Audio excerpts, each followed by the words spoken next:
মাঝে মাঝে প্রশ্ন শুনি যে বিদেশিকে দিয়ে দেওয়া হচ্ছে, আপনারা ইন্ডিয়াতে স্বাস্থ্যের জন্য যান না, দলে দলে যান, যখন বন্ধ করে দিয়েছে হাহাকার করছে, কেন যেতে দিচ্ছে না? দেশ থেকে আমরা এখানে স্বাস্থ্য নাই, স্বাস্থ্যের জন্য শুধু যান। কাগজল চলে দেখা যায় নেতারা সিঙ্গাপুরের চিকিৎসার জন্য যাচ্ছে, ব্যাংককে চিকিৎসার জন্য যাচ্ছে, কিন্তু বন্দর না না, এখানে আর কেউ আসতে পারে না। ভাই আমাদের চিকিৎসা দরকার, তো এই হৃৎপিণ্ডের চিকিৎসার দরকার, তাহলে বিদেশি ডাক্তার আনতে হবে, তো উপায় নাই আমাদের। আমাদেরকে সবচেয়ে সেরা চিকিৎসক এটার পেছনে দিতে হবে, যাতে এই হৃৎপিণ্ড বিরাট আকারে আমাদের বানিয়ে দিতে পারে, কোনো সমস্যা যেন আমাদের না হয় কোনো কাজ। এই হৃৎপিণ্ড ক্রমাগত মজবুত হবে, ক্রমাগত শক্তিশালী হবে, ক্রমাগত বৃহত্তর হবে। সেটার নামই তো হলো জাতি। তা না হলে আমাদের সামনে চ্যালেঞ্জটা হলো আর 10 রকম জাতি আমাদের মতো অবস্থাতে, উপর থেকে না, আমাদের থেকে অনেক খারাপ অবস্থাতে আমাদেরকে ডিঙ্গিয়ে শত শত মায়ের আগে চলে যাবে। আমরা কেন হতভাগা জাতি হলাম? এটা পরিবর্তন করতে পারবো না। কাজে আমাদেরকে বড় ডাক্তারকে দিয়ে কাজ করতে হবে, এটা আমাদের লাভ। একটা লাভ হলো এর পেছনে আমাদের কোনো টাকা পয়সা খরচ লাগছে না। এটা মজার জিনিস তাদের সঙ্গে, বিল্ড, অপারেট এন্ড ট্রান্সফার। তোমরা বানাও, তোমরা কাজ করো, রোজগার করো, এই মেয়াদের মধ্যে আমাদেরকে দিয়ে দিতে হবে, আমরা 1 পয়সা খরচ করবো না। কাজে পয়সা বেঁচে গেল, কাজটা হয়ে গেল। তারা যখন কাজে নামবে, তারা দুনিয়াতে শত শত কোর্ট পরিচালনা করে, ওরা হলো দুনিয়ার সেরা। যাদের কথা আমরা বলছি, যাদের সঙ্গে আমরা কাজ করছি, তারা হলো দুনিয়ার সেরা। যেগুলো বন্দরে যান তাদের মাথা দেখবে, এই যে এখানে বসে আশেপাশে। কাজে তারা যখন একটা বন্দরের দায়িত্ব নেয়, তারা আমাদের মতো করে বানাবে না। তারা যে পর্যায়ে বন্দর চালায় দুনিয়াতে, কারণ এটা তাদের বন্দর। লিজ যখন দিয়েছি, তারা যখন বানাচ্ছে, এটা তাদের বন্দর, তাদেরকে রোজগার করে টাকাটা উঠাতে হবে। তারা তাদের সেই প্রযুক্তি দিয়ে এটাকে বানাবে। কথাটা এখানে শেষ হলো না যে তাদের প্রযুক্তি দিয়ে বানাবে। তারা আগে যত টার্মিনাল বানিয়েছে, বন্দর বানিয়েছে, যেখানে যেখানে বানিয়েছে, তাদের অভিজ্ঞতা আছে, তাদের সেই সর্বশেষ প্রযুক্তি, সর্বশেষ অভিজ্ঞতা এখানে আনবে। যখন শুরু করেছিল তখনকার অভিজ্ঞতা না, যখন এখন যেটা করছে যে এই বন্দরে আমরা এমন করবো যাতে টাকাটা তাড়াতাড়ি তুলতে পারি, আরো বেশি টাকা উঠাতে পারি, এটা আমাদের লাভ। তোমরা যন্ত্রটা বানিয়ে দিয়ে গেলে, আমরা এটা চালাবো এখান থেকে, তোমাদের মেয়াদ যখন শেষ হয়ে যাবে। আমাদের টাকা লাগলো না, আমাদের অভিজ্ঞতা লাগলো না, তাদের অভিজ্ঞতা দিয়ে শুরু হলো। আমরা প্রযুক্তির শেষ মাথা থেকে শুরু করলাম, উচ্চতম শীর্ষ থেকে শুরু করলাম, সেটুকু আমরা পেলাম। যখন সবাই হাহা করে আমাদের আমাদের সব চাকরি চলে গেল, তেমন ওরা যে আসছে, ওরা কি তাদের দেশ থেকে লোকজন নিয়ে আসবে, শ্রমিক নিয়ে আসবে যে চালানোর জন্য? ওরা তো তোমাদের এখান থেকে লোক নিয়ে যায় তাদের গুলো চালানোর জন্য। কাজে এই কারখানা, এই বন্দর চালাতে হলে আমাদের লোকে তো চালাবে, এটার থেকে গত্যন্তর নেই। কারণ আমাদের লোকে শিখিয়ে দিলে খুব সহজে সে শিখে ফেলে, তার লাভ, খরচ কম। চিন্তা করো, এক থেকে ইউরোপ থেকে শ্রমিক এনে যদি আমাদের বন্দর চালাইতে হয়, ওই ব্যবসা লাভ করবে। এখানকার মানুষ দিয়ে তাকে চালাতে হবে যদি বন্দর চালাতে হয়।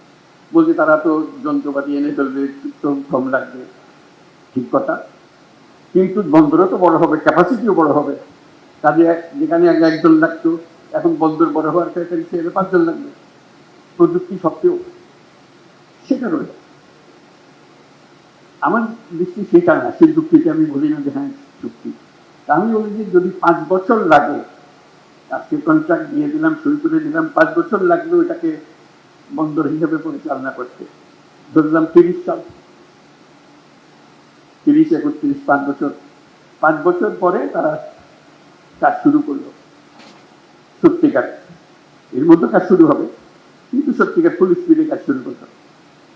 ইতিমধ্যে যারা তাদের সঙ্গে কাজ করলো, আমাদের লোকজন যারা কাজ করলো, তারা কিন্তু অভিজ্ঞ হতে আরম্ভ করেছে। ক্রমে ক্রমে তাদের উপরে ভরসা করবে।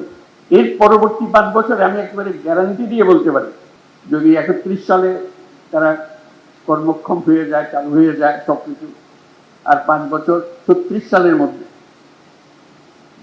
পৃথিবীর যত দেশে যত বন্দর তারা চালায়, এই সমস্ত টপ কোম্পানিগুলো, তাদের বহু জায়গাতে বাংলাদেশিরাই পরিচালনা করবে।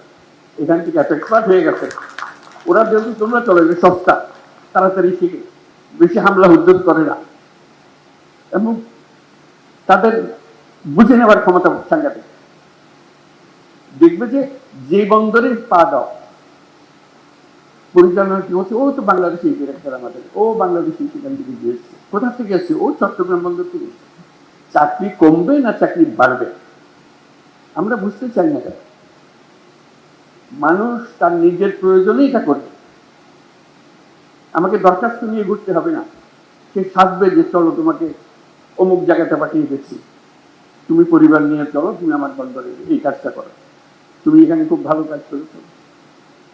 তো যে জায়গাটা খালি হবে সেখানে আরেক বাংলাদেশি আরেকজনের হবে, সে সেখানে সুবিধা করতে পারবে, কেন এরা চটপট শিখে ফেলতেছে।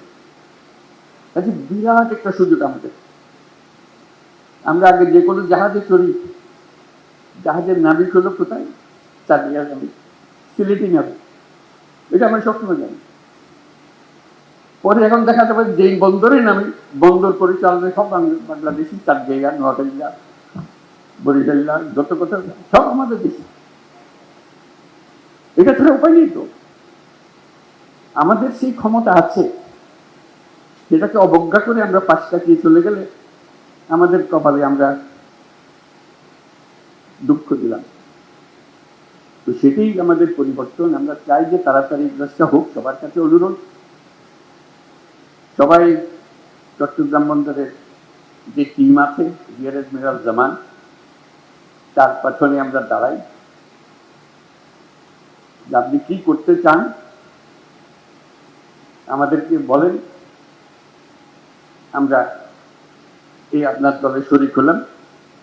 এই চট্টগ্রাম বন্দর সেরা বন্দর হিসেবে আমরা রাখবো। এই জন্য এটা সেরা না হলে বাংলাদেশের অর্থনীতি সেরা হবে না, এই কথাটা আমাদেরকে সবাইকে বুঝতে হবে এবং তড়িৎ সিদ্ধান্তগুলো নিতে হবে, যাতে করে আমরা ওই যে 36 সালের কথা বললাম, যেখানে বাংলাদেশের পৃথিবীর বন্দরগুলো চালাবে, সেই দিনের আমরা অপেক্ষায় থাকলাম।